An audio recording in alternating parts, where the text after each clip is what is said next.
All right, welcome back, watch fans. Today we are covering the Phillips Hong Kong watch auction. We got the auction preview that we're going to be focusing today on.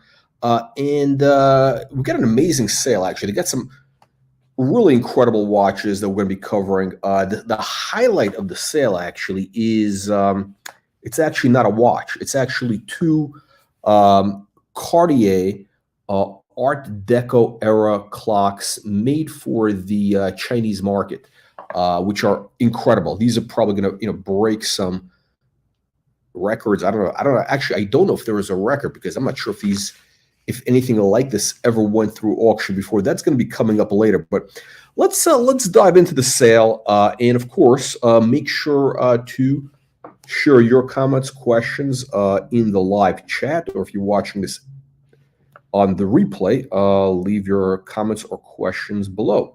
So let's get started. Here we go. Okay, let's dive right into the auction. I'm going to start with a lot. Hang on a second. Let me roll up on the screen over here. Let's get this. We're going to skip through kind of the basic stuff. We're going to kind of skip through the more usual stuff and get into the really interesting material right now. Here we go. Lot 811. Okay. So we got a Vacheron dual time. Again, the dual time, great watch. I love this function. I have this with the JLC. And what makes this watch a little different is this is titanium. This is a limited edition. Again, a lot of limited editions in this auction. They got a lot of really, again, kind of unique special watches. And that's kind of what you want in an auction, right? You want stuff that may not be available, on the secondary market, right? So interesting watch. It's titanium. And you have this kind of texture, which you're not going to find in other dual times. Very modern look. You got this kind of sporty strap, orange. Okay. I mean, look, the estimate is 40 to 80,000 US, which is, I don't know. It does seem a little bit. Seems like a lot of money for a dual time watch from Vacheron. Again, you can compare it to JLC. You can compare it to even some of the AP watches from a while back, and you can get stuff like that for 10 grand, less than 10 grand for a JLC. So kind of hard to understand the value proposition. Yeah, I get it. It's whatever, Vacheron, but still. Let's move ahead to lot 817. I'm going to go through the first ones real quick because these are relatively kind of basic watches we do see a lot of, but this is a pretty nice clean example. You get a full set. Again, this is a dual time, right? This is all based on the JLC movement. You get this really nice blue dial, which I guess they like to call it the Yves Klein, which it's really not Yves. I mean, it's not the same color. Now, the one thing you got to watch out for, now, I don't know if this is the photo or it's the watch, but a lot of the sub-dials on these APs, around the edges, they kind of start deteriorating a little bit. I think that's what we're seeing here. I don't think I'm not sure if it's the photo, or it could be that deterioration. You see this quite a lot on these dual time models, not just blue dial, just all the dials have this issue. So it's really strange that they've never been able to figure it out. Hang on a second, let me pull this back up. By the way, guys, if you're watching, make sure you click the like and subscribe button, and also get our free weekly newsletter. How do you get the free weekly newsletter? Click the link in the video description below, which has all the latest news, prices on Rolex, Audemars Piguet, Patek Philippe, Vacheron, JLC, everything, right? All of that is in there. We got Ted. Ted, welcome to the program. Looking good. Yeah, King.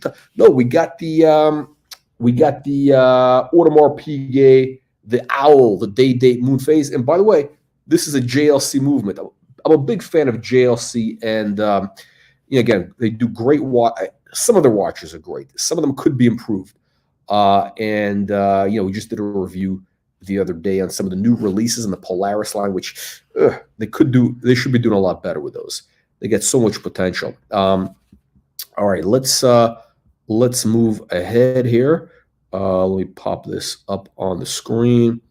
Okay, so we got again, another limited edition, right? And there's a lot of these limited editions in this auction, which is kind of makes it interesting. We're going to see a lot of stuff that you're not going to see elsewhere. So you get a Langenzon. This is 2004, and this is what is it? It's an edition of 100 for a company called, or actually for a dealer called Sincere Watch, which is a Singapore-based retailer. Right, and that's the watch. You got this gear-shaped pattern, kind of interesting, right? It's platinum. Yeah, it really does have that Lange look. I mean, very unusual, right? You're not going to see this, and you're getting everything here. So 26,000 to 51,000 US is the estimate. I have no opinion on the watch. I don't know what this thing should sell for. I don't have any opinion, but it is interesting to look at it. Let's take a look at another one. This is, again, another limited edition. Another limited edition here. JLC. Yeah, oh yeah, the owl. JLC actually makes some incredible watches outside of the reversal, right? The reversals I find they're kind of boring watches for the most part, right? But they do make some amazing watches. I mean, again, they're known as what do they call them? The watchmakers. So you gotta look for the right ones, right? You gotta look for the right versions of the reverse. So, excuse me, not the right JLCs. Again, I have the dual time. They make if you look at Vacheron, Audemars Piguet, like this guy here. Who else did they do this for? Vacheron, Audemars Piguet, somebody else, and of course they're all the same. It's actually they all use the same movement. So in the early 2000s, they all had this, again, the date, the date moon phase, JLC, Audemars Piguet, Vacheron all had the same watch, obviously different design, but all the same movement, all the same kind of layout on the dial. And the JLC ones are always selling at the cheapest prices. So really, if you really want that watch, you want the movement, JLC is the one to go. Of course, look, the case or the design, some of them are better, some are worse. I think JLC, the dual time that they were doing about 10 years ago, is an incredible watch. Okay, so let's go into this again. We got another AP limited edition. So this is for an Indonesian retailer, right? And this is 1 out of 20, and this is platinum. Now, what is this dial called? It's kind of, I guess they call it a salmon dial. Is it a salmon dial? It's a platinum.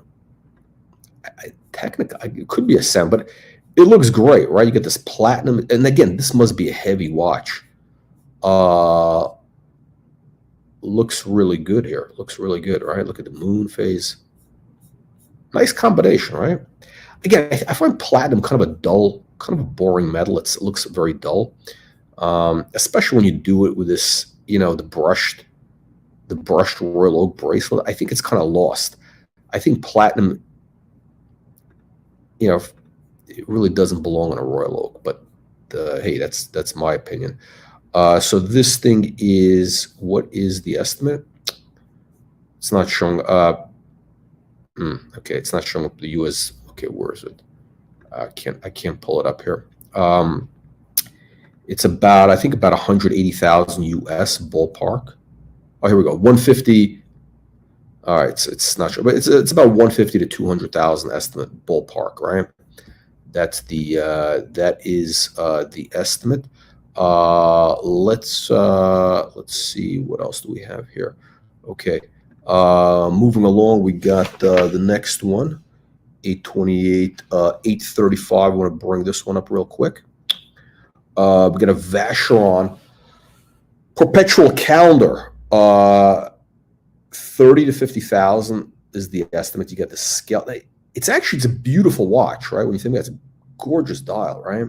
The skeleton dial. It looks kind of very modern. It does really have a very modern look to it. And you notice that you got the month.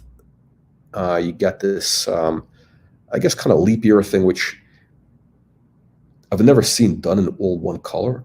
I actually don't like the way JLC does the month sub-dial with the whole leap year with 4 years. I want to see just 1 year and a leap year indicator. I really don't like this type of thing. It makes it confusing. But it's a very modern looking watch. Looks quite beautiful. So again, 30 to 50,000, let's see. There we go. That's the back. That's what you get with Vacheron. Not bad. Okay. Just want to show you this Cartier pocket watch real quick. Now here's the weird thing. Okay, so you get this lapis. You get a lapis kind of case. You get a lapis case, which kind of goes around the dial. The one problem with this watch is this is a modern watch, right? This is a circa 2000s, 20 to 33,000. So it's a modern watch, right? And my issue with pocket watches, which I think are really cool. The thing is though, they need to be of their era. I don't think you really should be buying pocket watches made past maybe 1950, past the 1950s, because they really became obsolete. So to make a pocket watch today, it just doesn't make sense, right? I know people do it. There's a whole big thing with like Vacherons doing some really crazy stuff. Super complicated watches, but I don't think. I think they had their day, right? I'm a big fan of pocket watches. Just it's got to be of its era, right? To do something modern, it's kind of weird. Okay, so we got some, again, unusual, again, these, I guess, what Patek calls the handcraft line. So Vacheron, we've seen a couple of these at auction, right? It's this kind of cloisonné dial. And this, it looks kind of funky. It looks kind of funky, this dial. And what is this green? Is that the plastic? Did they keep the plastic on? Yeah, new old stock. Yeah, it's crazy. I think that's what that is, right? I think that's the plastic that was on it. New old stock. So this was like never worn, basically. Yeah, probably, nobody wanted to wear this. Probably somebody bought this as a collector's, just as an investment. If that is I don't see these as an investment. Sorry. Another one of these from JLC. We're gonna look at some from Patek, which are really interesting. This is kind of I don't know, just this is a kind of lost opportunity. It's a lost opportunity to do this. Cartier. When Cartier does it, they actually do one that's actually pretty cool. Now, the design of the case aside, the Pasha thing aside, the cloisonné, the design, the painting, if you will, is actually beautiful. Look how well it's done with the gold wire. I mean, this is beautiful, right? It's just done the design is absolutely right. You got the parrot. I think it's an African parrot, African gray. I think that's what this is. It's looking right at you. I mean, it's all about the eye, right? It's all about the eye. And the eye is looking like, it's turning its head towards you. So it's like making eye contact with you. That's what's special about, hang on, sorry, I was taking up the screen. Yeah, so what makes this watch special is that, again, it's the design, right? It's the parrot making eye contact with you. It's a really, that's a nice touch. Whoever did this, that is what separates, the master from, the amateur, right? For that type of small gesture that makes the whole watch, right? Okay, and what's the estimate? It's pretty reasonable, right? By the way, this is 38 millimeter. I guess technically it's a men's watch. So 30 to 61,000. Wow, that's crazy. White gold, and you got these diamonds around it. I mean, it's a funky watch. This is a funky watch. No question about it. No question about it. You know, I bet though that at some point this is actually going to be kind of interesting. I think it needs just a different strap. This strap is like some ugly strap. I mean, you put this on like a shiny green crocodile strap, custom strap. I mean, it'll be amazing. I think that's what that watch needs. It needs something like crazy like that, or green, not the shark skin, stingray. Yeah, it'll be amazing. Okay, so let's go to. We're gonna get to the good stuff in just a second. So 840, we went through that one. I want to bring up this white gold Daytona. We actually covered this in our newsletter. We had one of these featured in our newsletter, and you know these are actually I think kind of a sleeper when you think about it. They're not cheap, but they are kind of a sleeper in the Rolex range. You know, I mean, you got this, you know, it's white gold. You got this stunning, absolutely stunning blue dial with hints of red. And again, for Rolex, it's all about the dial. Really, it's all about the dial. So you get this sunburst dial. You get this red.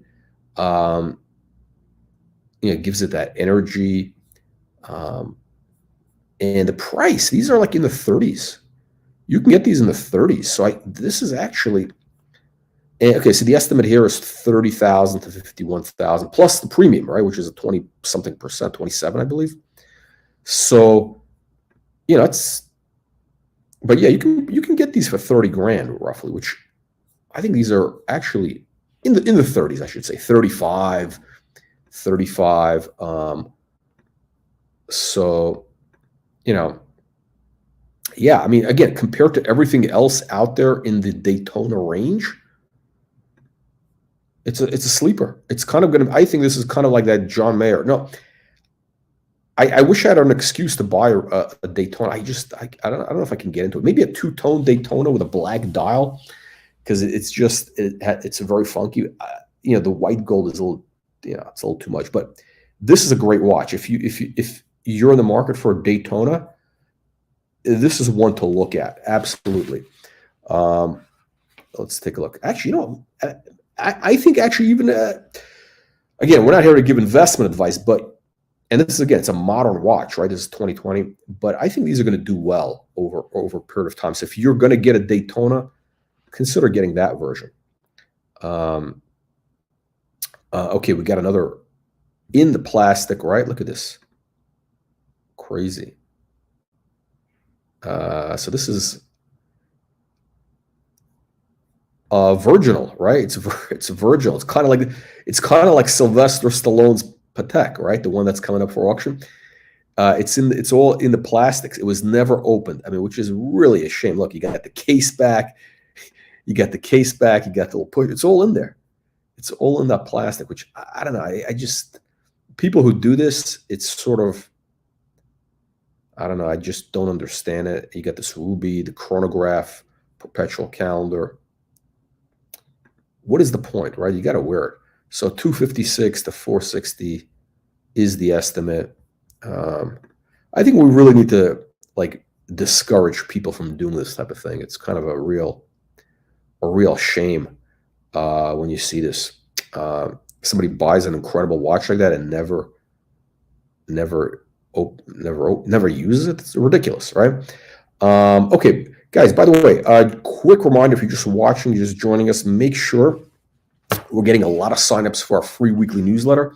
Click the link in the video description below. I'm going to give you a quick snapshot. On the right side, you kind of see what it looks like. A lot of great stuff in there. And also, make sure you subscribe to the channel. That's right. Click the like and subscribe button, because it does help the algorithm so we can keep bringing you great content like this. It's not for everybody. This is not for everybody. This is a niche market. So here we go. We get another limited edition. This is Singapore, right? We got a Singapore edition of the World Time. We got this guilloche dial. They did 300 of these. This is, and I think we saw a purple one, right? They did a purple one for Japan, I believe. The purple one is amazing. The red is kind of like, So it's white gold. 61 to 103,000. I'm sorry. It's a chronograph also. It's a chronograph, flyback chronograph. World Time and flyback chronograph. Why would somebody need a flyback chronograph and a World Time in one? I don't know. Okay, so we got a really cool example of the jumbo, the 3700.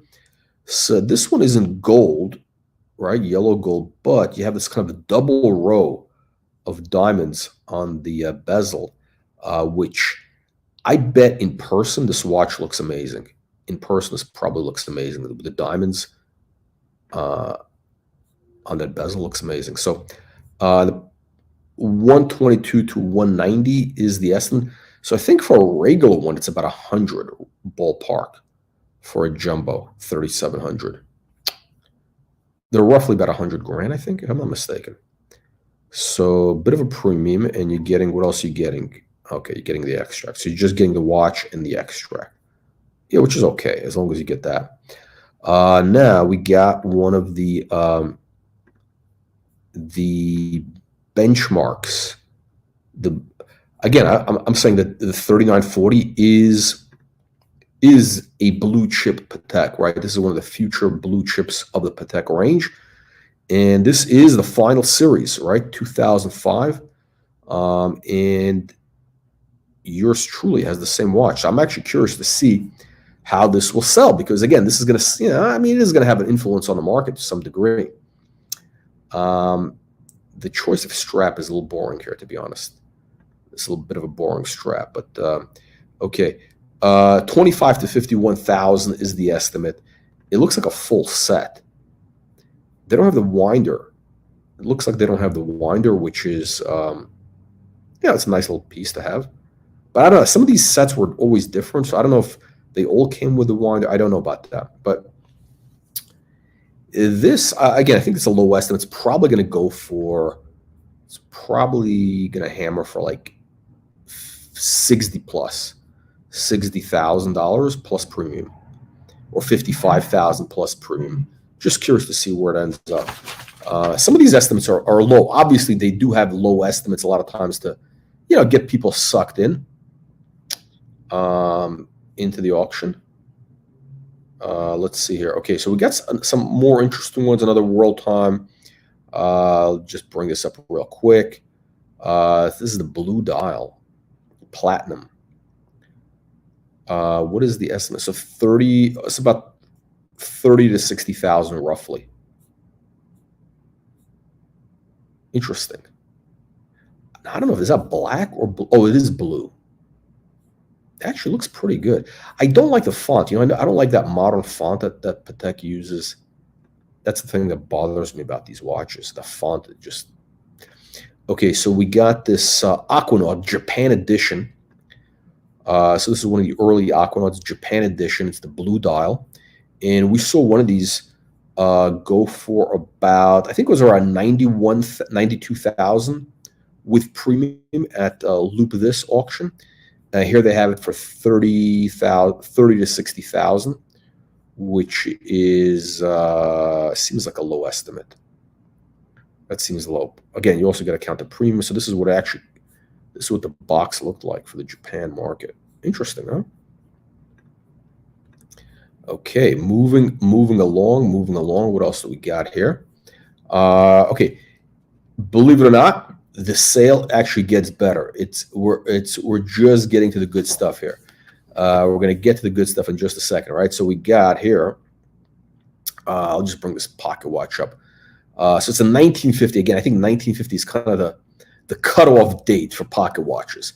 You really should not be buying pocket watches past 1950. I know there's special model. Yeah, I get it. I get it. It's just that, past that, it's sort of like, I don't even know what would be a good metaphor. Like it'll come to me. But anyway, here's the watch. Full set. Wow. That is actually pretty cool. Look at that. It's the outer box.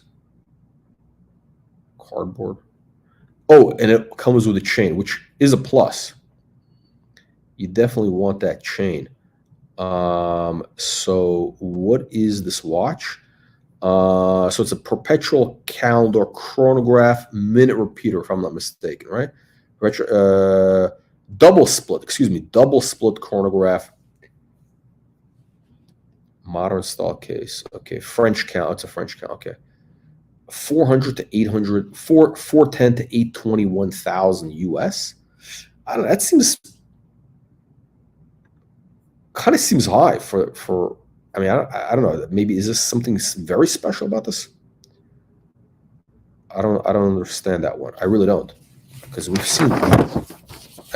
Somebody maybe needs to explain. Maybe it's like a one-off or something. I don't know. Let's keep going. Okay. I know we have some Breguet fans here in the audience. And we have kind of a, neo-vintage, if you will. Neo-vintage 2003 Breguet. So this is a perpetual calendar tourbillon. Perpetual calendar. So if you really need to have that tourbillon, this is the way to do it, right? Okay, so the month indicator is up top, right? Oh, excuse me, the dates. So it goes to 31. You get the day, and I don't know what to make of this. I guess that's the only way you can fit that tourbillon in there. I'd rather have a moon phase, I'd rather have a moon phase. It's a manual wind. Okay. And that's the back. So, I mean, they do a lot of work. They put a lot of work into these. 41 to 61,000. So we got a Glasuta. And this is very similar to the Langenzoon limited edition, right? This is a limited edition here in platinum for Glasuta. Glasuta.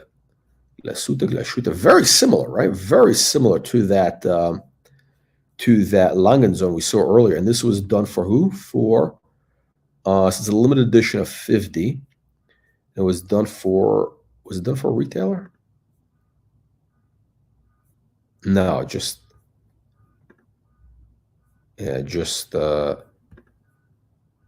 nice case back. No, look at this.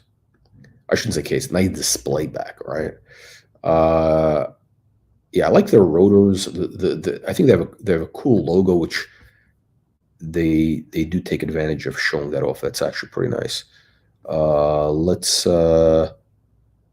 Let's see. We better get we get the Breguet. Do we have what's his name here? We'll get hang on a second. Let's invite I don't know, we get some the Red Baron. I don't know if I think he might be busy this week or something, but yeah, he's a big Breguet fan, we know. A couple more pocket watches here. Let me just bring up this AP, because this actually could be a deal. This is, again, it's a modern watch, which, again, this is 2000. The only thing, okay, so it's a perpetual calendar minute repeater. Again, minute repeater, so it's a big plus. Perpetual calendar minute repeater. And this is an anniversary watch. This was done for the 125th anniversary of Audemars Piguet. 20 to 41,000 is the estimate. So, I'd like to know what it sounds like. That would be cool to actually hear what it sounds like. So 20 to 40,000. So if you can, I mean, maybe it might sell cheap. If you can get one of these for, 25 grand. It's actually a deal, right? It is kind of, I mean, I don't think this is gonna like go to the moon, but it is something to keep your eye on. So what is this? Is the Star Wheel? I think what do they call it? Do they call this the Star Wheel? Star Wheel, yeah. Which I can't get in. I really can't get into these. I just can't get into them. Yeah, it's just not my cup of tea. And I think these are starting to really pick up on the market. So this could be this 17 to 25. This might get some, might get a pretty strong bidding here. Okay, let's see. We got another anniversary. We get a lot of these, again, limited editions. So this is for the 120th anniversary Royal Oak Salmon, the pink dial. Pink gold, pink dial. And it's a limited edition, as they say. They say it's a limited edition. But here's the problem, right? So and this is like, look at this, how crisp this is. This is like mint condition. I don't think it gets any mintier than this. I mean, this is like mint condition here. Has this even been worn? Wow. I mean, it's a cool watch, right? But again, a limited edition of 120 pieces.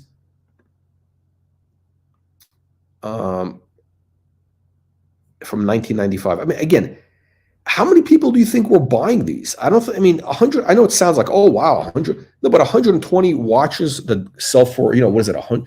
They were probably about 100 grand back then, or close to it. I mean, it was definitely the equivalent of 100 grand today, right? And these watches were.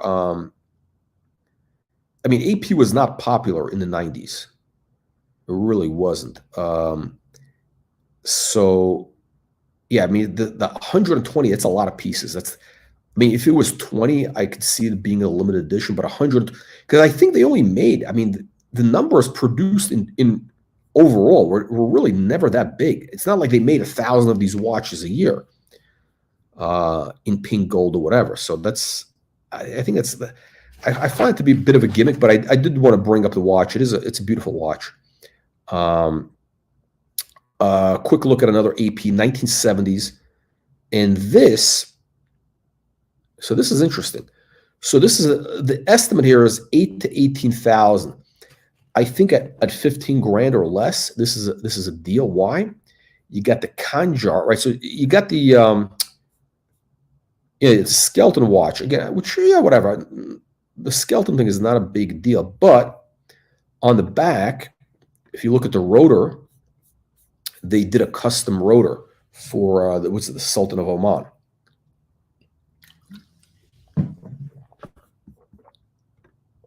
Can you guys see that? That's his crest or whatever. Exactly, it's a bucket of bolts and gears. But that's the crest. That's his logo or whatever, right?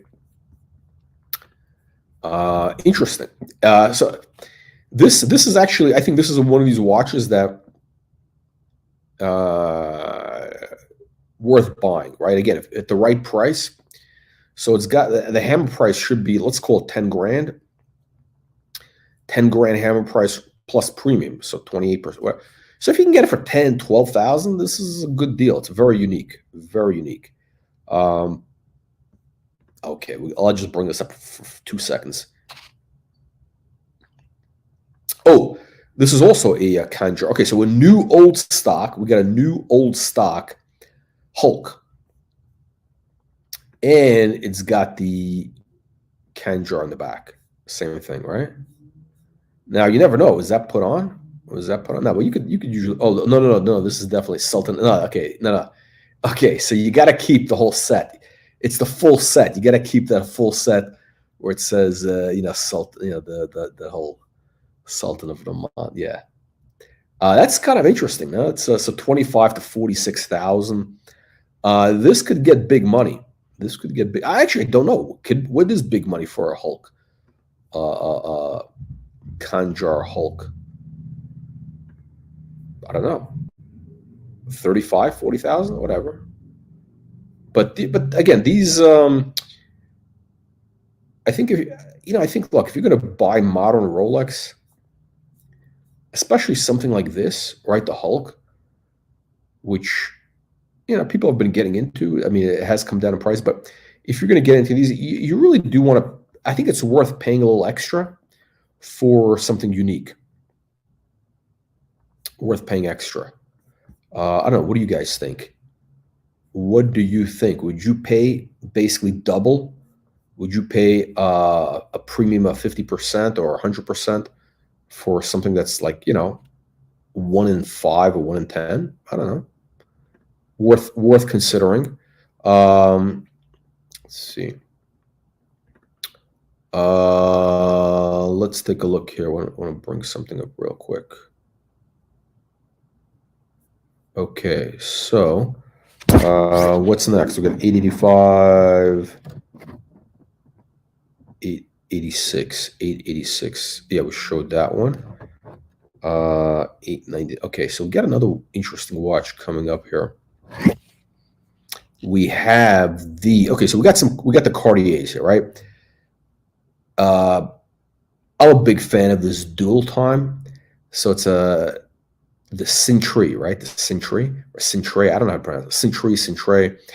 So it's a limited edition, 27 out of 50. It's a dual time, which I'm a fan of dual times. And this is platinum, 30 to 60,000 salmon dial.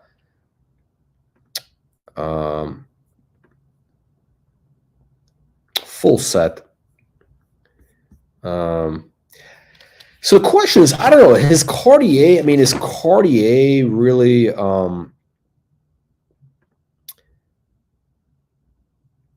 have they reached, are we in peak Cartier right now? I think we could be. Especially modern Cartier. Come on. Okay, so we got okay, this is interesting. So this is only known pink gold oval with the black Romans and ruby set Cabochon. Okay. So they got this tiny movement. They got this tiny movement in this big case. 50. So this is a 52 millimeter. This is a huge. It's like a giant oval on your wrist. It's kind of like a crash. It looks like a vagina, basically, right? It's got this it's like a vagina on your wrist. 1980s, 15 to 30,000. So this is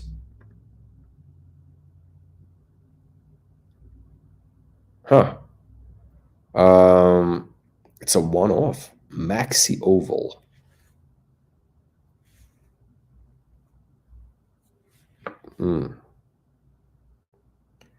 So they're saying this is the only publicly known example of this configuration.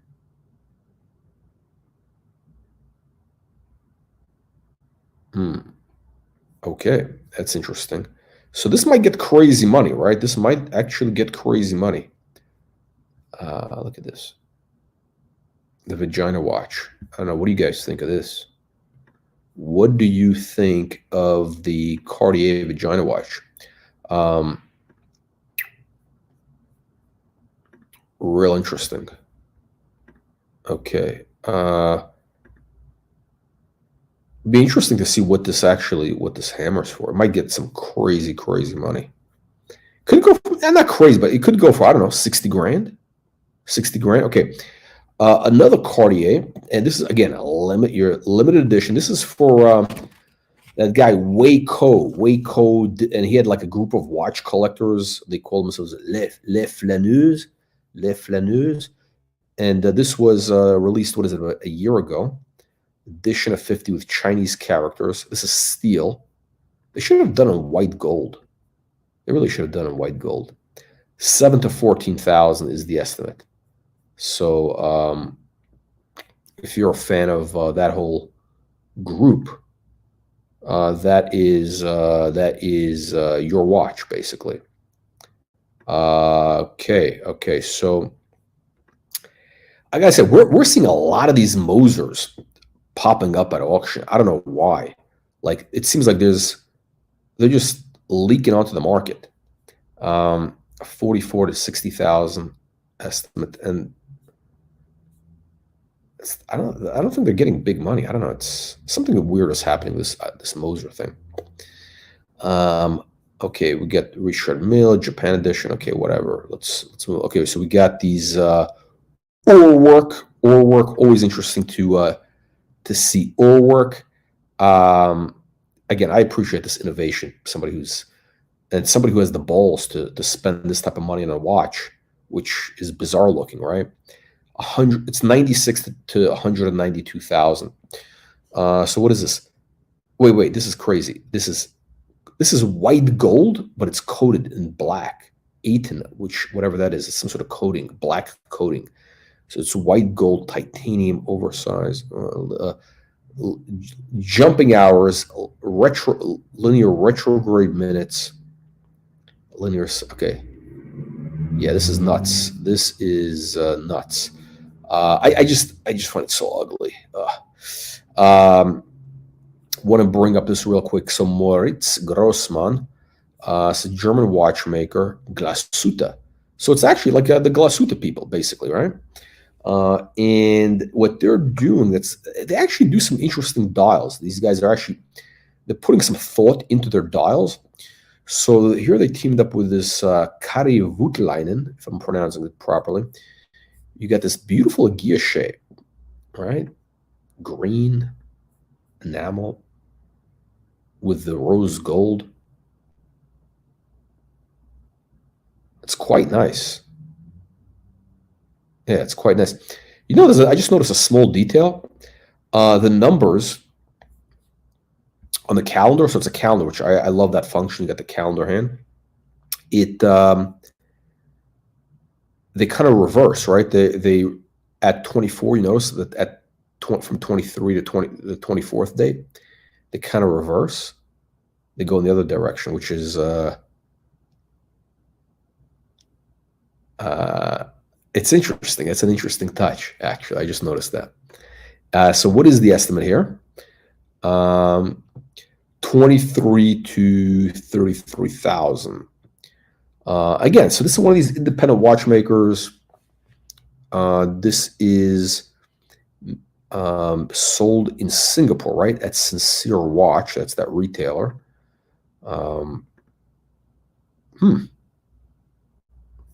Really interesting. So, yeah, 23 to 33,000. And you're getting this really interesting piece of... Oh, wait, sorry, excuse me. Whoa. Back it up. This is a piece unique. Okay, it's a one-off. It is a one-off, excuse me. So it's a piece unique, as it says in the back. So it's a one-off.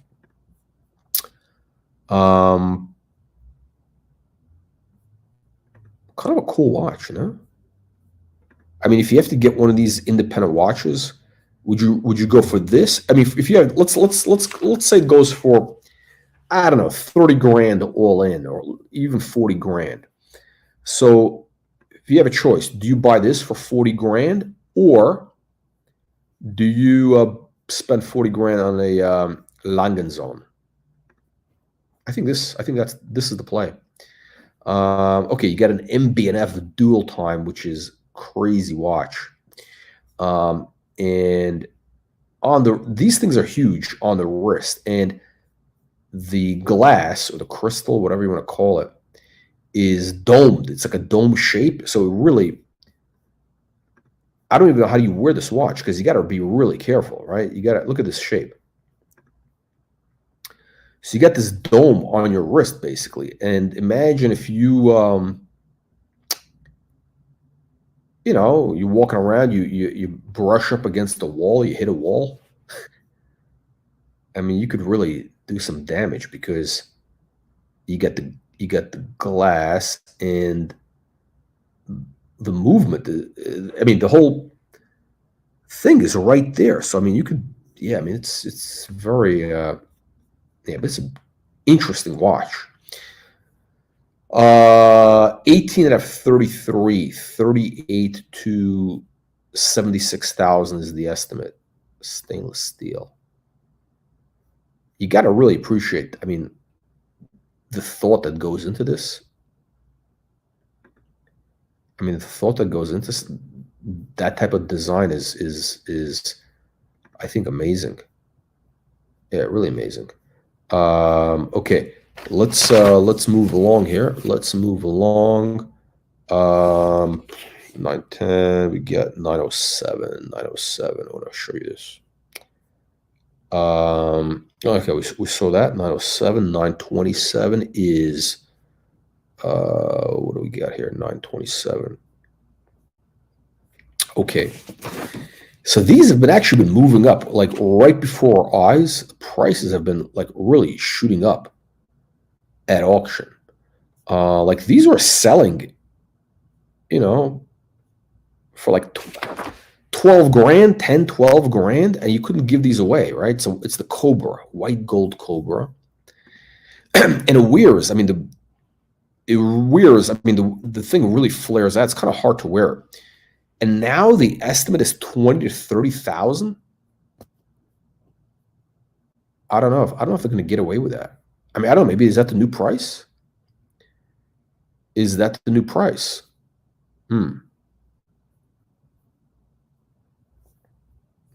Yeah, like literally, I saw one of these at the Miami Beach Antique Show, the watch show in January. Yeah, because I was curious to see what it would be like on the wrist. And yeah, it just flares out. It's impossible to wear unless you have a massive wrist. It's really impossible to wear. And yeah, I mean, as a funky watch for like 8 grand, I get it, but for $30,000 all of a sudden, that's a lot. And it's unwearable, basically. That's the problem with that watch. So, oh, hey, I didn't even notice this. So we got a Frank Mueller here. Frank Mueller. Kind of still in that, prime period. And it's not his, not the tonneau shape, right? This is, what do we got here? So it's triple calendar and a chronograph. And number 7. It's number 7. What does that mean? What does number 7 mean? Let's look here.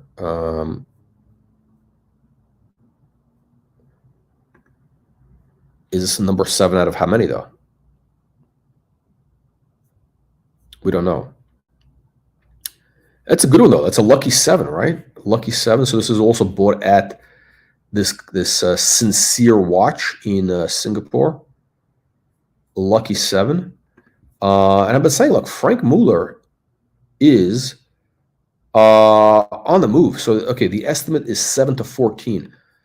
I bet this goes for, we saw a really strong price for his like kind of piece unique a couple of weeks ago in Geneva. Or I think as they call it, a pre-brand watch, almost really like a one-off. This is a number 7. Shit, for the price of less than the price of a Daytona, you can get a Frank Mueller. I mean, he's a serious watchmaker, right? Or he was during this period. He was still a serious watchmaker. 1999. 7 to 14. It would be very interesting to see what this hammers for, because that could get, if we see like this thing go for like 20, 25 grand, it'll be a signal to the market that Frank Mueller is back. Frank Mueller is back, baby. All right. We're going to take an interesting detour here into Cartier clocks. And these are these are amazing. So this is 1930s. There's actually a video we're going to watch. This is amazing. Okay, so this is 1930s Cartier. What they've done is they mounted it on a piece of jade. It's a jade plaque. I think they call it a desk plaque. The jade is like probably 19th century. So they got this piece of jade. They mounted the clock on it, the gold, more jade. It is absolutely amazing. And I'll tell you what makes this interesting. I'll tell you what makes this incredibly interesting and important. We're not even going to get into the price yet. So you got to realize, right? This is 1930, right? Peak of Art Deco. So we get the peak of Art Deco. We got this. There's multiple things going for this. You got Cartier. You got Art Deco. With Cartier and Art Deco go, they go together like peanut butter sandwich. Is that the right word? Peanut butter, whatever it is. But Cartier, Art Deco, China, jade, and this is I guess this was a design for an imperial artist. So this wasn't done by the guy, but the plaque was engraved after a famous painting for a Chinese emperor. So you have those things going for it, which are huge. Those things are huge. And now, when the Chinese market was hot, talking about the Chinese art market, let's say, this is going back pre-COVID, really, like maybe even 7 years ago, this type of thing would have gone absolutely bananas. Well, actually, no. I don't know if it would have gone bananas because Cartier, the watch thing wasn't as hot as it is even today, but this is going to be something very, very, this is a historically important piece here. So, and by the way, they're not paying me to say this. I'm not on commission here. So the estimate, what is the estimate? They're saying it's in excess of $65,000 US, which, that's like an understatement. This thing is probably,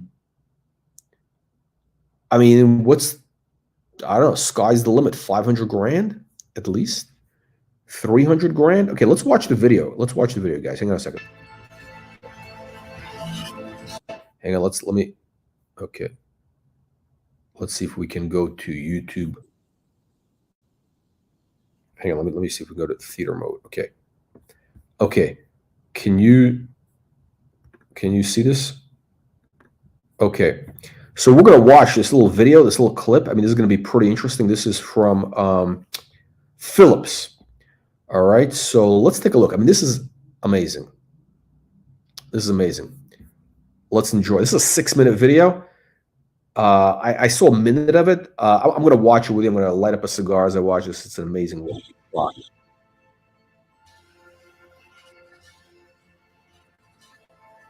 You got a full set. So what we're looking at actually is a combination between something that we believe is 19th century and something from the 1930s. So the object itself is a jade table screen, and we believe it's a 19th century find. So the jade plaque is 19th century, and that's pretty cool. It all ties in. Here's the thing: Cartier, French company, it ties into the French tradition for what do they call it, chinoiserie, which goes back to, I think, what is it, the 1700s, roughly 1700s, where they would, they started importing porcelain from China into Europe, right? And the Orient, it was like very exotic, right? They went crazy for they started putting different Chinese and Oriental characters on furniture with gold, and they started also mounting Chinese porcelain in gilded bronze in the 17th. They went bananas for this stuff, right? So the kind of combination of China and France, design-wise, goes back 400 years. This is historically, it's an incredible connection, and it all comes together here because, again, they're mounting this 19th century piece of jade with an Art Deco clock. This at the time, this was contemporary, right? So this is historically just an incredible tradition. Because during the 1920s, Cartier had already asked their colleagues, most notably Jules Glanzer, to go to Cathay, which was at the time China, Shanghai, Hong Kong. We get that, and there he discovered Orel Box. That's the auctioneer. Yeah.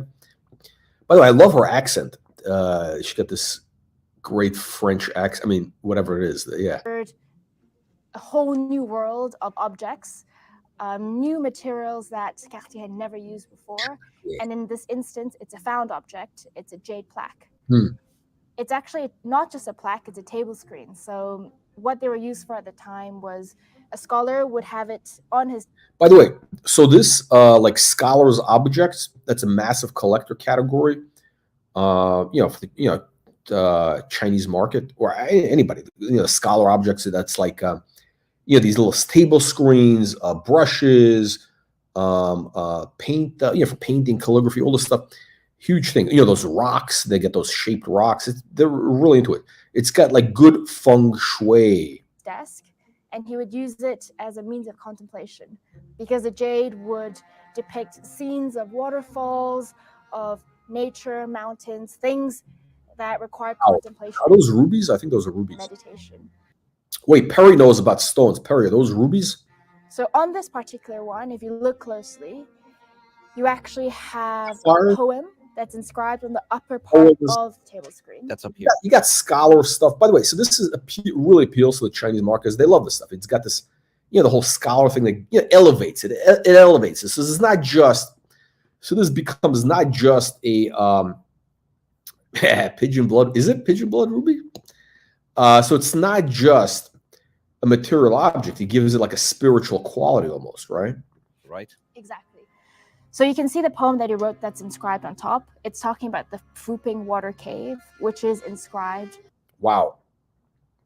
I mean, look at this. It's got the whole 3D thing. Stunning. Oh, which is depicted here on the jade screen. And I'm sure that Cartier had used these elements. Now, this is jade. I think this is a Perry. I think you know about jade. This is this is like a pale jade. Not the spinach. Which one? I like spinach. I like that spinach green jade, I think they call it. But this one was also actually very special. Because they had. So by the way, so those Chinese, those paintings that they did back in the 1700s, whatever, Japanese. So they did these depictions of mountains. I think they were done in silk, right? And so basically you see this mountain landscape, but it's carved into the jade, right? Again, this was done in the 19th century. So it's very cool. Great cultural significance in Chinese history and decided to build upon that. This found objects, as you can see with all these gemstones and the addition of the clock as well. So they acquired this screen here together with the wooden stand. Yeah. I suppose. Exactly. And then said, "Oh, we got a full set. We got a full set. You see, you got the box. You got the box. It's all about the box. And so it's not a big thing, right? Look, it's a relatively small. It's a tiny clock. The clock is tiny. What can we do as Cartier? Exactly. And it's bring it one step further. There's two elements. There's these applied pieces. I think maybe we can quickly go through those. What are we looking at here in terms of design and in terms of stones? Okay, let's see if Perry was correct. Yeah, it's very interesting because Cartier obviously was. So we got the head of jewelry. Perry, are you watching this? Looking for influence and inspiration from other cultures, but also they were using elements and objects from these other cultures. And in the 20s and 30s, they used some Indian boxes that they were just adding a clasp and selling it as a Cartier object. Here they took a dead plaque and added also some gemstones and, as we mentioned already, a movement. So you have really a very sculptural dragon carved in gold around. So you got all this stuff. I mean, you got a dragon. You got everything that the Chinese collector market wants is right here, and they love Cartier. And that Deco, look, the Deco period, China, that was like Shanghai was booming. Shanghai was like, I mean, it was a free country then. It was before communism, right? And that was a boom town. It was like bigger than New York. On the clock. I mean, not people. I mean, not just, but it was like a boom town. It was and then you have carved gemstones. So like the three main ones, emeralds, rubies, and sapphires. And what's interesting also is that they use carved gemstones in the shape of a leaf, which was so carved gemstones shaped as leaves. Look at the work on this. The Indian influence. Then Cartier went in the 1920s. Indian, okay. Are those pearls? Those pearls, wow. and discovered the use of carved gemstones. And they came back even from some gems from India, and then started what was later called the tutti frutti style in the 1960s. But it's really what Cartier launched in around 1925. So here you have the use of the carved gemstones, but in a completely different motif. They are just like enhancing some of the motif on the jadeite plaque. So you have the cascade here, the waterfall. Yeah, I mean, it's like the way they did it is just, it's like poetry. Tiffany, this is the waterfall that is mentioned in the Exactly, it's poem. a swooping Okay, so it all ties in. There's a waterfall in the poem, and you got a waterfall. water cave. So here we have the waterfall, the famous Okay. swooping. Mm-hmm. You have a willow tree here, like set with rubies and cultured pearls or seed pearls. Mm-hmm. And then here you have an additional trees also set with carved emeralds and seed pearls, and then a pagoda with a tiny little gold wire. Emerald, carved emeralds, amazing. It's the motif.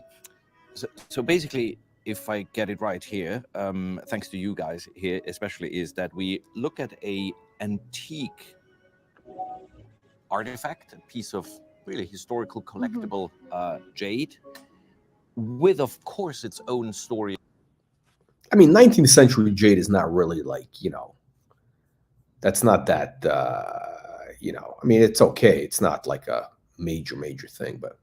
Already with Yeah. the inscription, the poem, and the depiction of that wonderful landscape. And Cartier took it in the 30s a level up Yes. by enhancing it with their own work as jewelers and as watch and clock makers with this three-dimensional carving or gold sculpture.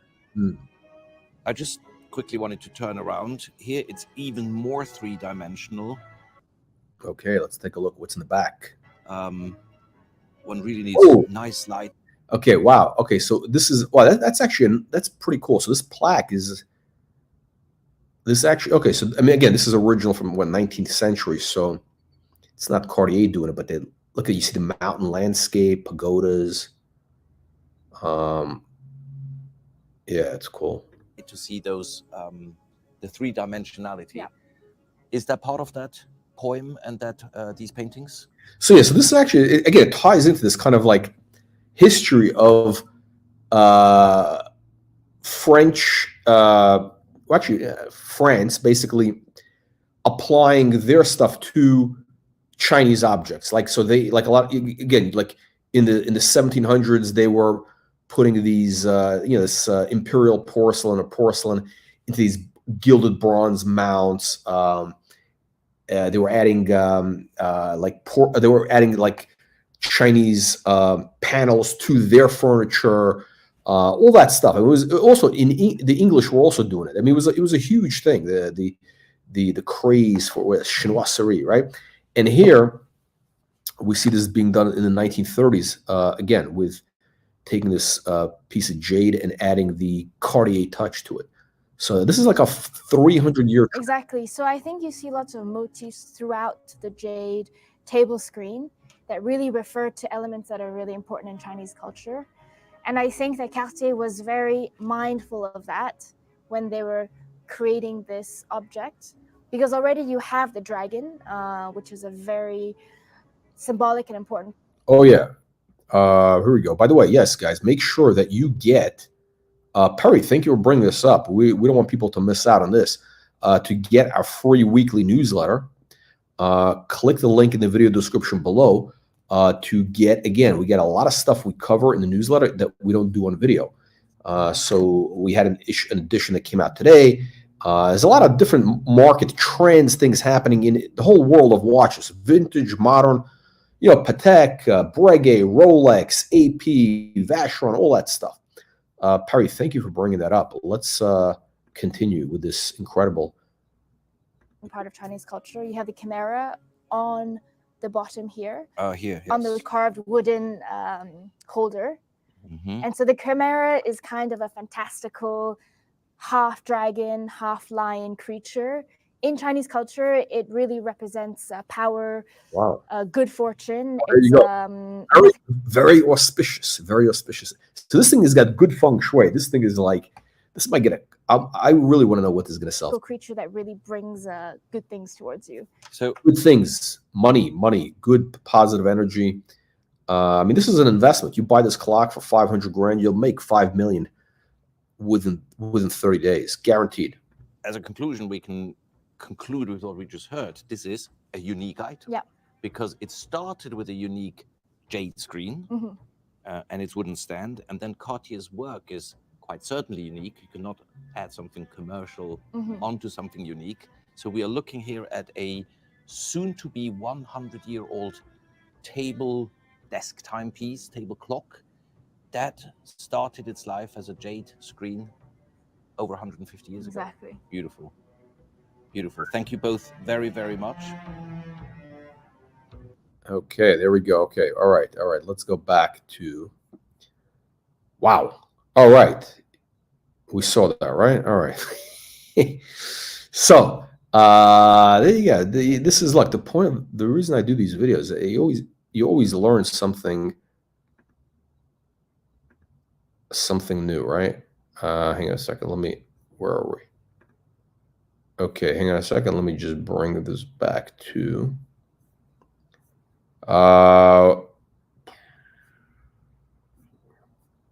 Okay, where is the page? Okay, stand by.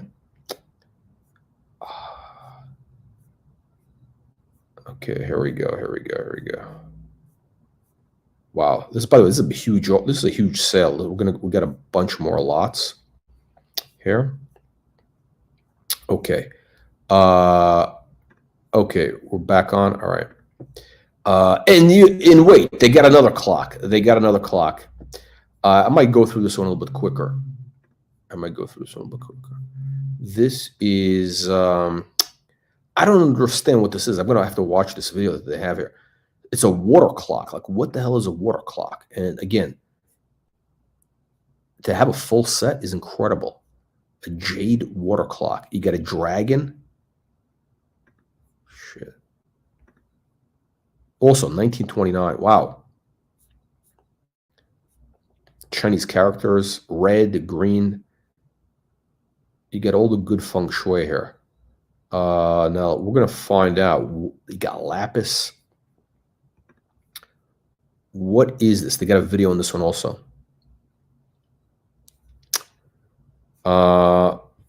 Okay, we got to watch this video. Hang on, let's go watch on YouTube. Okay, we're going to back it up a little bit. Share this tab. Okay. Stand by. Is it on the screen? Okay, here we go. Let's find.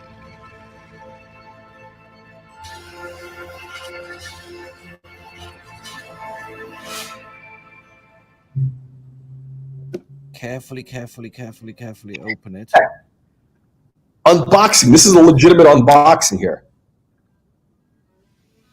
Now, this is a real unboxing, not some tomato can Rolex unboxing. All good, Tiffany? Oh, good.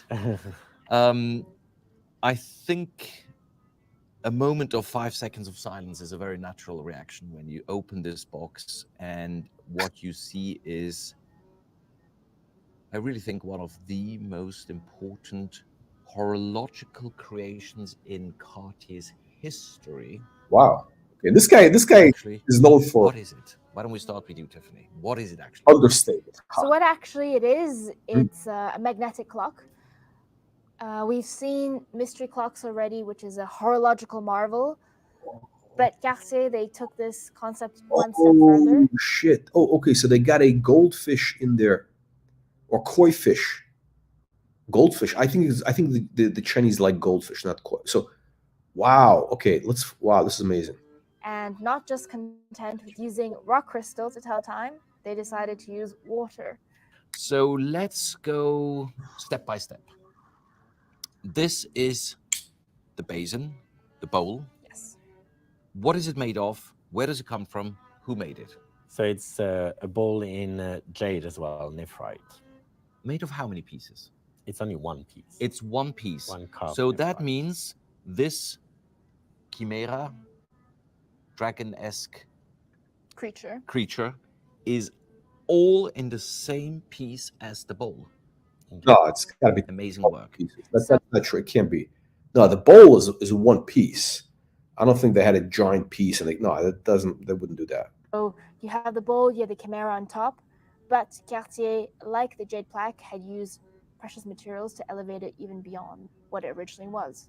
What we're saying here is that, and I think you found also some amazing drawings in literature of this very clock, and I think there on the watercolor it was annotated. We Wow, look at this. So you get a lot of use an original. Yes, it's true. So when Aurel placed this creation on my desk and said, research it, I said, where do I start? I've never seen anything like it before. We've seen turtles in a basin. There's one in the Cartier collection. We sold one at Phillips before, but we've never seen anything of this splendor. Look at that tongue. That's so cool. You get the little red. Is that coral? Wow, if it's coral, it's amazing. I don't know. Is that black? Golden lacquer. Oh, it's amazing. So I went through all the Cartier books. The classic Cartier colors. Or Cartier. I'd love to be able to pronounce it. She's got this great accent. I dug up as much as I could. And in fact, in the Cartier collection, they say that of the very few water clocks made, there's one example, the most lavish, the most prestigious, which was once seen at auction 30 years ago, but disappeared since, is a jade bowl with a chimera upon a base of aventurine, marble, and lapis lazuli. She found in this lovely book here. It was, of course, not exhibited. So the fish, the goldfish, is separate, right? And there's a turtle. So they're going to show you how it works, hopefully. I think you put water in there, and how does it work? No, because they didn't know where it was. They didn't know where it was. This is going to and here we see, I'd love to know who used a pencil and wrote this. We use here an original, I think it even says 18th century. 18th century, 18th exactly. century jade bowl with a chimera. Oh, that's actually, that's valuable. 18th century is prime time. So what's quite amusing is that whether you call it a turtle clock or a red carp clock, it's the chimera that is sort of leaning. He's trying to catch. Yes.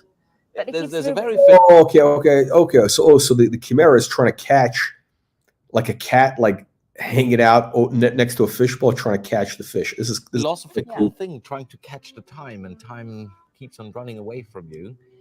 So now we go further down. You mentioned it already. It stands on a black marble base that is embellished with. Shall I say it? It's embellished with aventurine quartz and lapis lazuli and enamel again. There we see this amazing combination of, I think, just absolutely amazing 1920s Art Deco. Yeah, that's prime time. Really.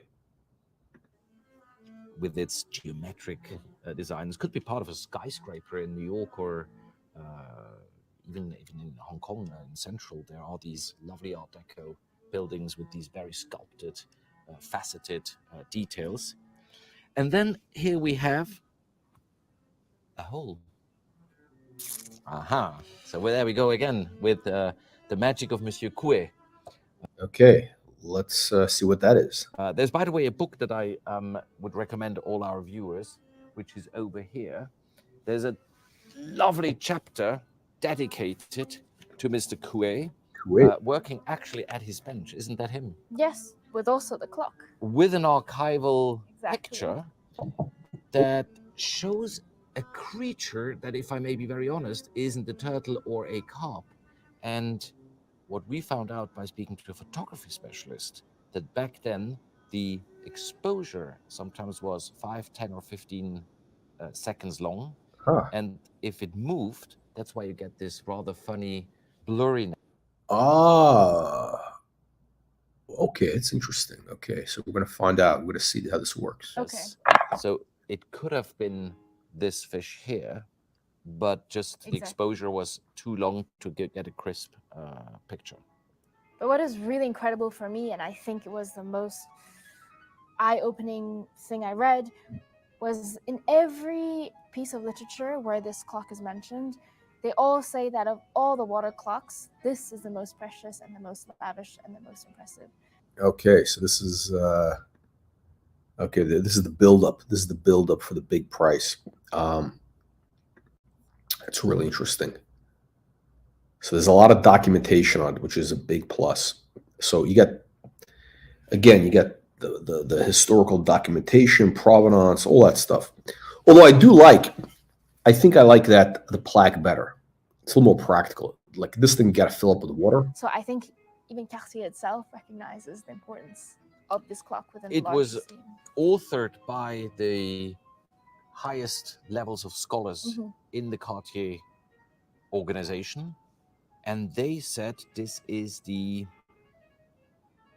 I don't know what you call it, the sort of The Ne Plus Ultra of Cartier. absolute pinnacle of floating water clocks in the Cartier history. Why don't we quickly take it out Let's and fill up the water. Okay, let's see. show a few more details. If I may, I turn it this way. Again, not a lightweight. Oh, And now you may remove the box. Thank you. Look at this. The original label when it was auctioned in 1990. Isn't that amazing? wow. Oh, so this went through auction once before. What did it sell for then? Again, a moment for the purists. The key with two keys, two different sizes, one for the movement and one for the time setting. Okay. Needless to say, now we do. Oh, so that's the little, okay, that's the little goldfish. Let's see how this works. Do not yet, let's say yet, have it filled with water. We'll do that in a moment. But what is interesting is that I hope they use Fiji water when they fill it up. You don't want to use like tap water. They better use like Fiji water. besides this lovely oxidized plaque where you can See Cartier. spot the Cartier signature, this is where you go in, and we've tested it, and it does work. When you fill it and you have the fish in here, you can slowly turn it. Oh, Believe it or not. that's crazy. You can hear the clicking, yeah. It's crazy. So how does it work? Shall we reveal that Here we go. Here we go. This is what we've been waiting for. as well? I think only I you think we can. have to. Should I? So we've got a very, very powerful clock movement in the base. And you will find out very quickly and think quite logically why powerful. Because in order to make this fish float up here, it needs a powerful magnet. It doesn't have an hour and a minute hand, obviously, but in order to make the fish follow the time, the fish here in its stomach has a piece of lead. Okay, there you go. Down here in the base, there is a magnet where when we tested it, we all said, let's move our watches away so we don't get magnetized. It's so strong. It's nearly a horseshoe-sized magnet that turns once every 12 hours. And the fish that has a piece of lead is following it through the water. That's how it works. Wow. Who came up with that? Such a clever idea. Through the jade bowl, through the entire construction, it floats. There it is. Oh, the guy's wearing On the surface of the water. It is so poetic, so philosophical, so magic. I think water is also good feng shui things. You get a lot of good feng shui here. I'm still as enchanted the first day when I saw it.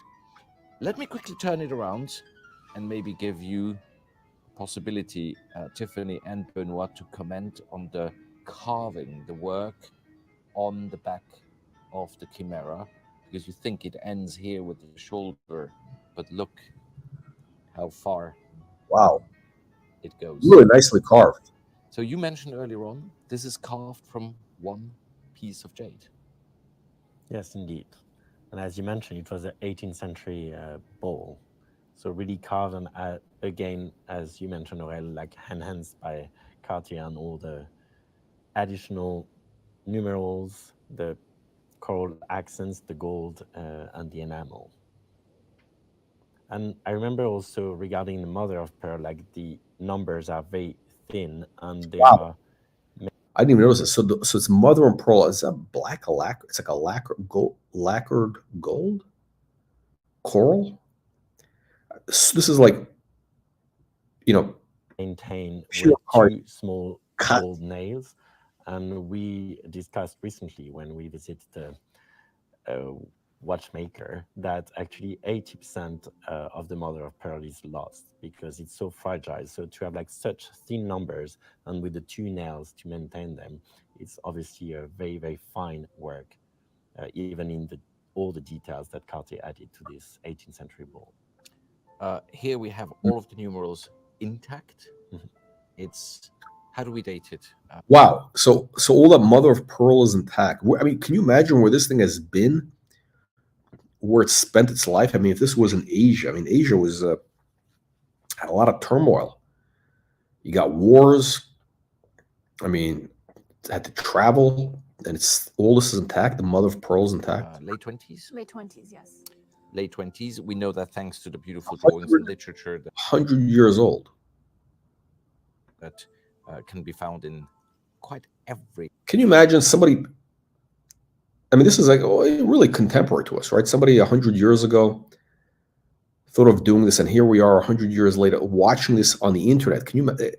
They couldn't have imagined anything like the internet video coming through. Like, I mean, I'm using Wi-Fi right here, so this is coming through. The technological advances are just mind-boggling. Cartier Book of Relevance. And it's been once at auction, I believe, in 1990. Exactly. And has since been in this remarkable collection.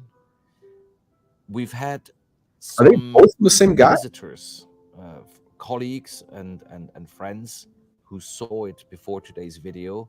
I think one said literally, this is the Indiana Jones moment I've been dreaming of for decades. I got that. This guy is one of the world's greatest salesmen. Seriously, this guy is probably in the top. I don't even know 0.001. This is one of the world's greatest salesmen. Look at the way he builds up the whole story. The Indiana Jones. This is the. I never thought I would see this again. It's only been known through pictures to even the more senior statesmen in the Cartier community, because 34 years is a career, literally a career in the field. Listen, I gotta learn from this guy. I mean, look at the way his delivery, the tonality, everything is so perfect.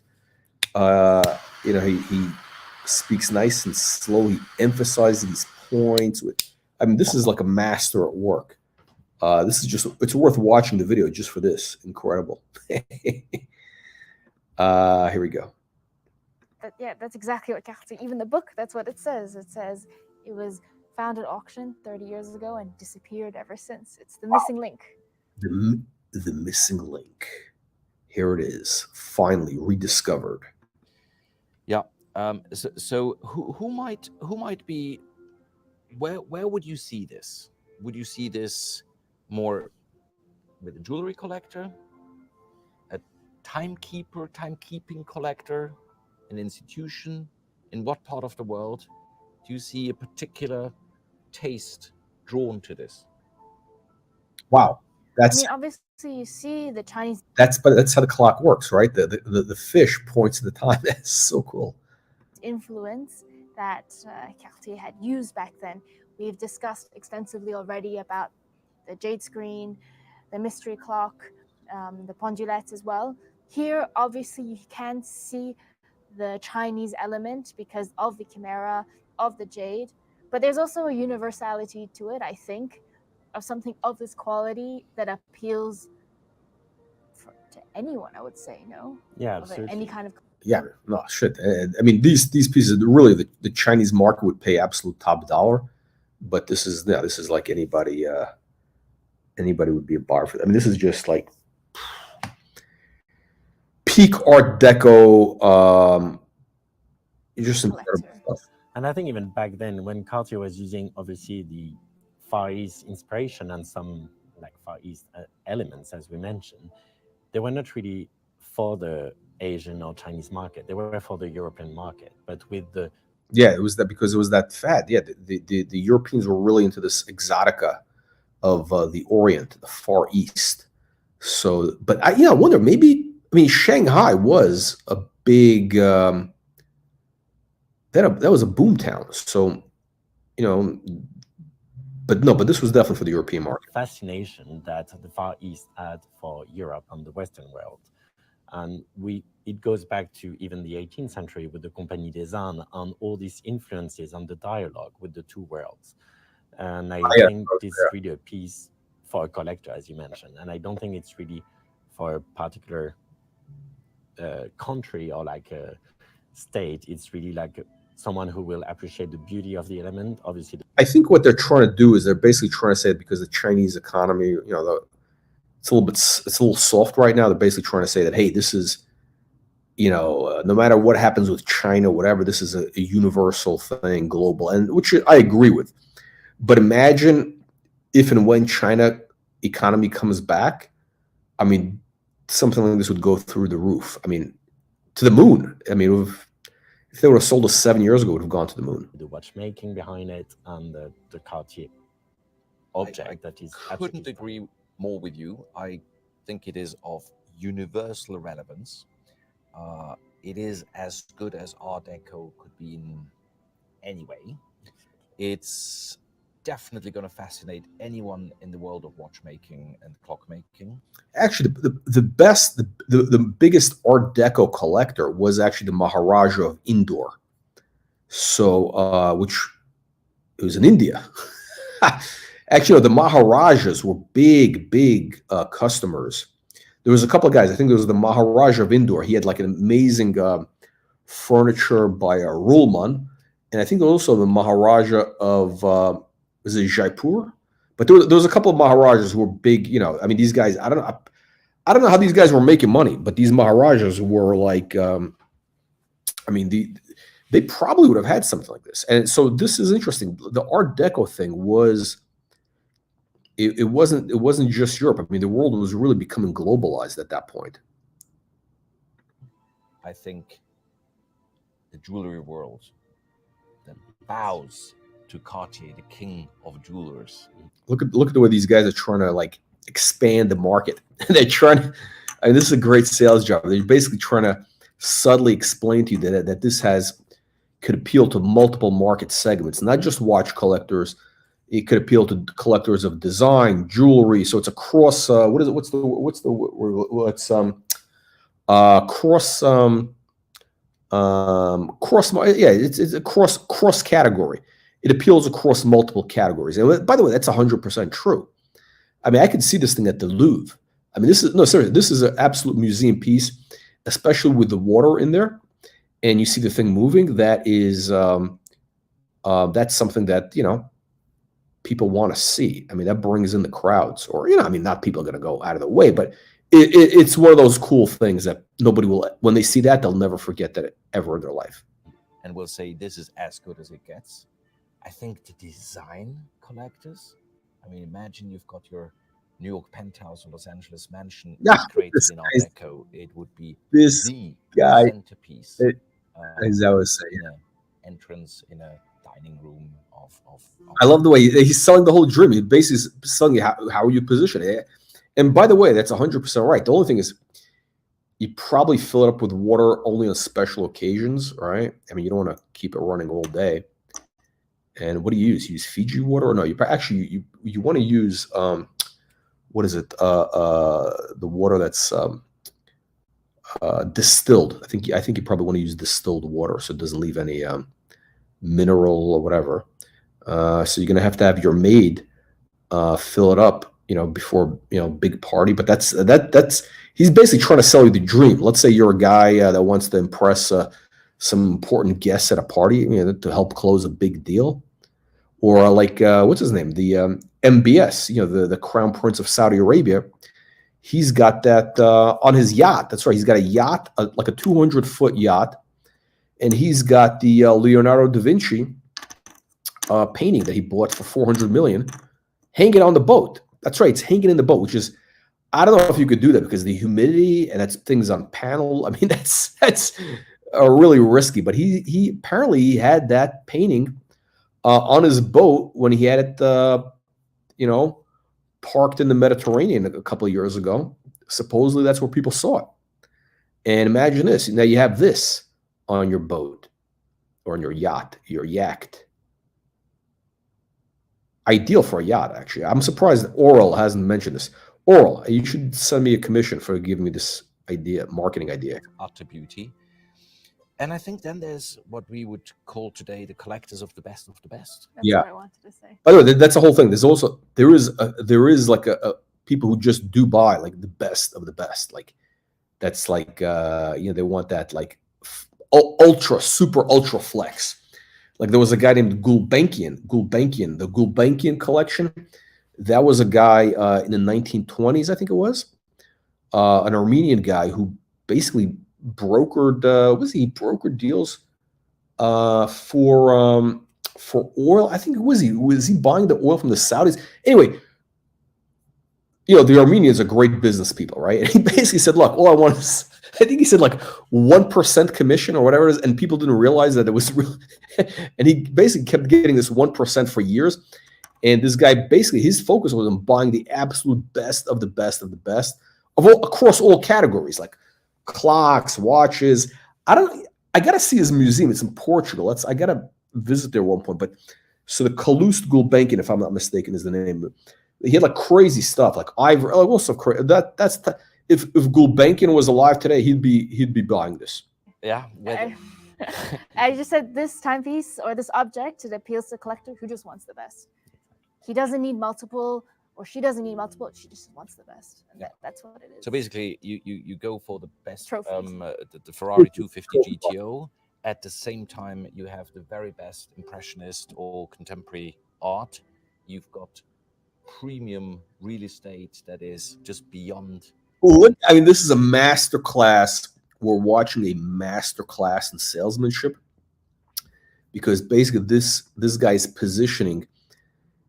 Essentially, he's really positioning this to, the possible buyers. He's basically saying that, hey, it's almost like a take in a way. It's almost like a takeaway sale, right? Because he's saying, look, this is not for the average piker, right? It's not for the average tomato can and crayon eater.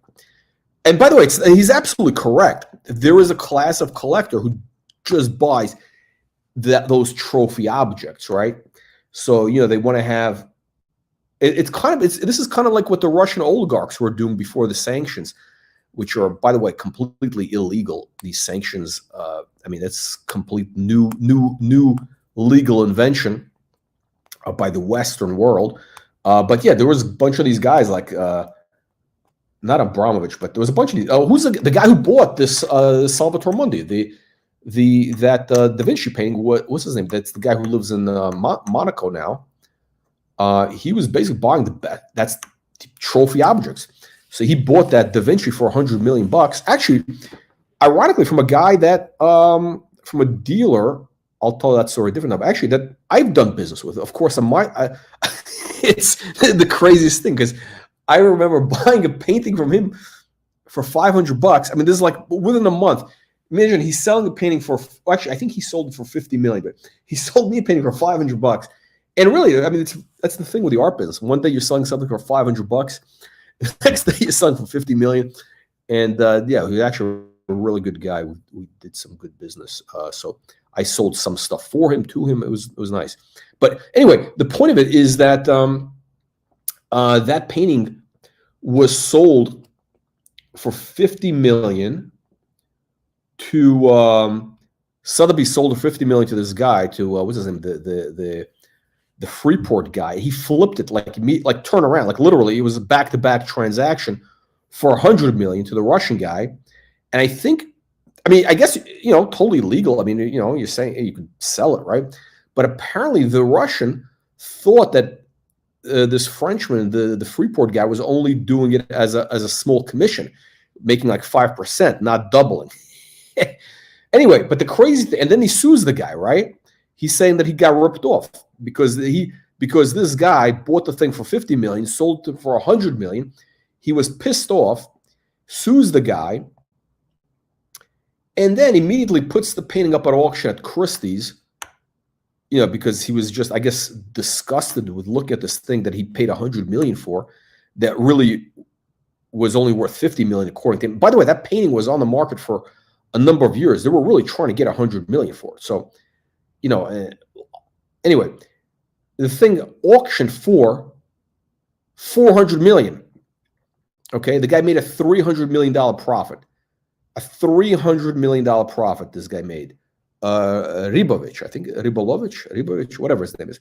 $300 million profit, and he's still suing the guy. I don't know if they settled or not, but I mean, it was the craziest thing, right? Imagine the guy's not happy. He's not happy. It's an ego thing, right? It's an ego thing. He's not happy. He buys something for 100 million, sells for 400 million, 300 million in his pocket, and he's not happy. That's the world. Anyway, but that guy should be buying this. So Oral Box is, again, one of the world's probably top 5 salespeople. And this is the natural fit. I agree with you. And I think every connoisseur and collector will have the same reaction when you open the box. I remember when you opened this red case, I was absolutely mind blown. To be honest, the thing is actually not that attractive. I mean, it's slightly ugly, to be honest. The black base, the green. I mean, it's the whole thing is crazy, but it's not. In other words, this is not a supermodel. Okay, it's not like on a scale of 1 to 10. This object of beauty. It's kind of fun. It's funky. It's funky looking. Okay, it's really funky looking. Like most people, if they see this, they're not going to think it's valuable. They're not going to understand what it is. That's why they're selling the story, because it's kind of funky. I mean, it is an incredible object, but it's not like a supermodel over here. I was like, oh, this is the piece. It's here, and it's. I think this would be the same reaction for everyone who knows about Art Deco, Cartier, watchmaking, and everything. As you say, someone who's looking for the best. It's interesting. You should confess your emotions when I opened the box.